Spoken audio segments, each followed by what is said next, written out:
Okay, hi everyone, welcome back. Let's talk about Near Protocol and see what is going on. And basically, I think what we talked about in the previous update to the T played out. Because if you remember, specifically in the previous video in here, we were right around the lows, and the idea was that, well, okay, two important points. Number one, this seems to be sort of kind of a slow and choppy move on the downside. So odds are we are going to get another move up in order to either take this important high, or maybe we are going to get extremely close to it.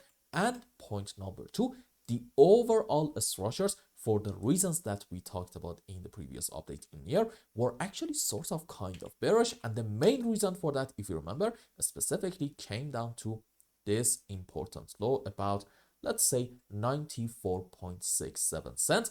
And why was that important? Because if you want to argue Elliott Wave wise, at least on any chart from any market, we're gonna have, for example, our final low around here. Then okay, off of the lows, you have to be able to find a 5 wave up. And I think it was maybe 2-3 videos back that I said, okay, look, this can be technically a wave 1, 2, 3. And back then we were right in here, and the idea was that, well, okay, if we want to be more bullish with more confidence, this just has to be a correction for 4, and we have to see from here another move up into wave 5. And that unfortunately did not play out, and instead we got some deep moves on the downside. And in it, we took the lows in here, and it was essentially at that point, I would argue, mostly confirmed that, yep, this is just an ABC zigzag from the lows, meaning what?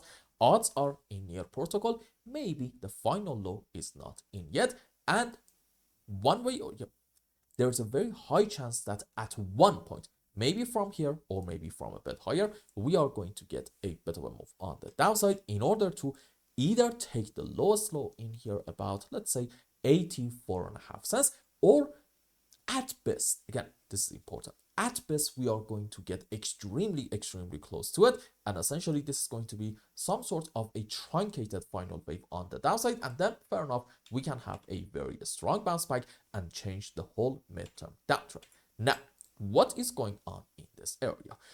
Well, you see, we can consider different possibilities. First things first, in like very short time, in H1 and also H4 time frame, because this move up happened a little bit too fast, we actually created some gaps, and those are at the same time right in here about, I think it was 97.5 cents. So since I think gaps 95+% of the time are going to get filled, I would like to argue probably this move down first is going to continue, and we're going to reach to about here. And then it's really important, what are we going to do? Are we going to have from this area a very strong bounce in order to take this important high and go maybe quite a bit higher than that?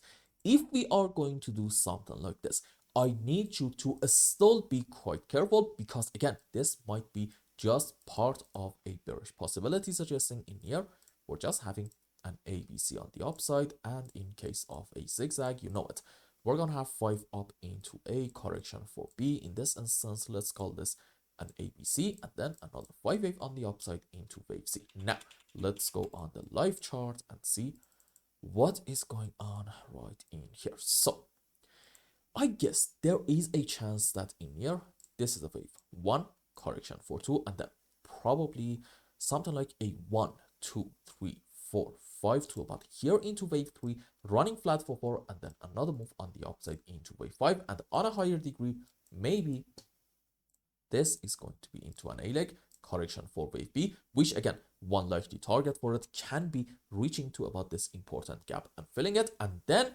another move on the upside into our C leg. And at that point, again, please be careful. Odds are these are the subwaves for, you know it, a WXY in form of a double zigzag structure, meaning overall any kind of move up, at least right now in Near Protocol, as long as we're not really sure that the final low is in, it's just simply not going to be a long opportunity, or maybe even like a buy the dip opportunity. Like, do not get me wrong, these prices, if you are a fair value and fundamental investor and you do not care about the short-term price action, yep, these prices are fantastic for buying. But may I suggest, always have some dry powder aside in case we get another move on the downside. And if we get one, well, okay, You're just going to treat this as a buy opportunity in order to get your average purchase as low as possible, and in the mid to long term make a lot of money. Now again, let me just say this one more time. If you are a fundamental investor, do not listen to me when it comes to fundamentals, okay? You should do 100% of your due diligence yourself, come up with your own conclusion, and then, for example, if you think, you know what, yep, Near Protocol does have a bright future, then feel free to check out some YouTube videos, maybe not even mine, in order to keep yourselves updated with the fundamentals and also technicals. Now, is there another possibility in Near Protocol suggesting maybe from the current point we are even going to get a move down in order to visit the lows in here once more, which translates to, I think it's something like a 20% move on the downside, right? Yep, it is about 18-19% move. The answer is yes, and here is how I can argue that. You see, sure, this can be a 5-wave up, but there's also a chance that this is an ABC zigzag by itself, and in that case, well, okay, the end of our WXY can be right in here, and yes, there is actually a possibility suggesting in a double zigzag we are allowed to consider a move on the upside for our wave buy, but in it we are not going to take this important high, and essentially this is going to be our second truncated zigzag structure. However, again, they are quite rare, but again, they are a possibility nonetheless. Now, here is a very important point. I need you to pay full attention to what I'm about to say.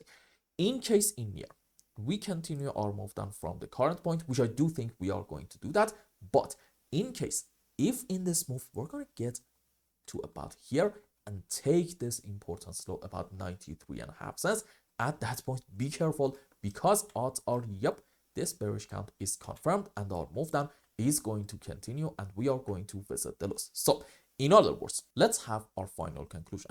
In Near Protocol, you can consider three possibilities. Number one, this can be somehow, I'm not really sure how, but let's say somehow 5 up into 1, correction for 2, and then we're gonna have a big move up into wave 3, 4, 5, which in this case, okay, our move up from the current point has to accelerate quite a bit. Now, based on the reasons that we talked about earlier, I'm gonna say this scenario, unfortunately right now in here, has the lowest chance of playing out. Scenario number 2 suggests that maybe we are having something like a WXY, and this is just a correction for B, and we are going to have another move up into wave C.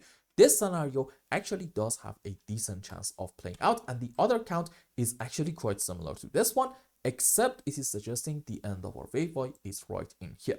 Bottom line is this: these two last scenario basically suggest one thing. You still need to be patient because our move down is just simply not over yet, and I'm going to argue based on what I'm seeing, chances of these two possibilities playing out right now at least is a little bit more. I mean, sure, give me a very strong bounce back in order to get to somewhere around these areas. Maybe at that point I'm going to change my mind. As long as I'm not seeing that though, I would like to be a little bit cautious and watch the price action very closely, and also again, all eyes on this important low about 93.5 cents. And I hope I explained everything well and you understood what is going on in here, and until the next update, I hope you have a wonderful time. Goodbye.